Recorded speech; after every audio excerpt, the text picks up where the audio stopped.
So we think there are two big parameters that can be used. One is, of course, look at client needs very carefully. I think we tend to very often as MFDs or RIAs put our practice before our clients' needs. And therefore, the whole process that needs to come in is to be able to listen to your client. The voice of the client is the most critical thing. So you could do this either through doing surveys, you could do it through one-on-one conversations, exactly trying to understand what is it that you're offering today which works well, and what is it that your client would want you to offer going forward. And therefore, what you bring back to your clients is coming from client feedback and client voice. And what you do end up finding as a result of that process is a large acceptance of this innovation, rather than you innovating in isolation and then finding that the customer is not willing to accept what you're getting to the table. So that's number one. Number two is when you're trying to innovate, look at the whole opportunity that exists around the client life cycle. Very often we find that all the innovation that's trying to happen is trying to happen on the product side. And we as distributors and RIAs are trying to find that new product, new innovation from the outside world to bring into the client's portfolio. The way to approach this is to say that if you look at the client in completeness, product availability is only one part of what he's seeking.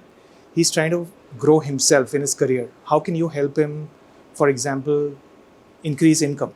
Because if he increases income, it's going to increase wealth for him. Of course, it'll mean more investable assets. But the critical part is, he needs to get better at what he's doing professionally. You need to figure out how you can help him cut expenses, because that's a critical controllable variable in the client's hand. So could there be technology that you could use for that purpose? Could you actually look at succession? Because what ends up happening is a lot of clients are very fearful about what kind of a legacy they're going to leave.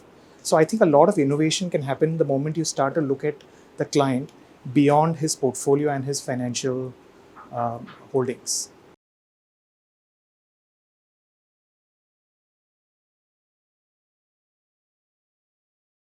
So we think it's very difficult to be good at trying to service everyone. I think the whole element of success, whether you're trying to build a practice or you're trying to maintain a practice, is being able to identify what are your best targeted clients for your sort of practice, for your skills that you have or the skills that you want to develop. And therefore, very clearly, segmentation is going to be crucial. We think you need to segment your clients on whatever parameter you might decide, whether it is on the basis of occupation, whether it is on the basis of the kind of wealth that they have, whether it's on the basis of the geographies they're located in, whether it's on the basis of whether you'll be able to service them online or offline. So there are multiple ways to segment, but we don't think it's possible for you to run a good scalable practice if you're not segmenting your clients.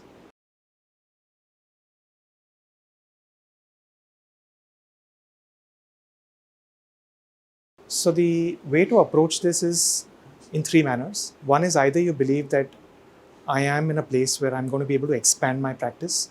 It's a successful business, it's a successful practice. I'm going to have more and more clients coming in. And these clients that I have today are ideally the kind of clients I want anyway. In which case, you then need to expand teams.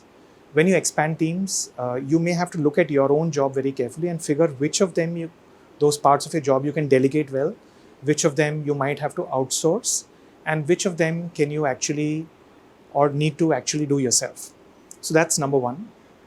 Number two is think very carefully about whether you have grown in a very haphazard manner, in which case sometimes even client degrowth is a very active strategy where you start to prune your clients off.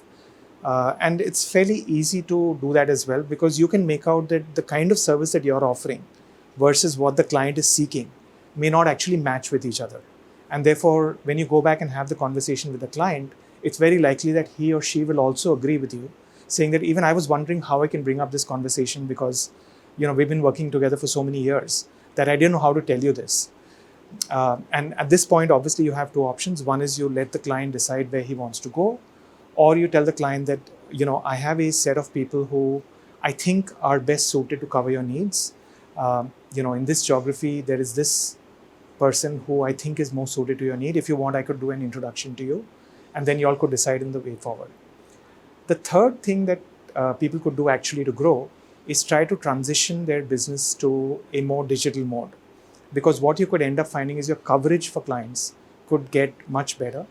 because you're not spending time commuting. For example, if you go and visit clients in their offices and homes, or if you find that there are processes that you run which are very time consuming and which take up your time, which can be digitized. So these are three things that MFDs or RIs can do to be able to deal with capacity challenges that might come up.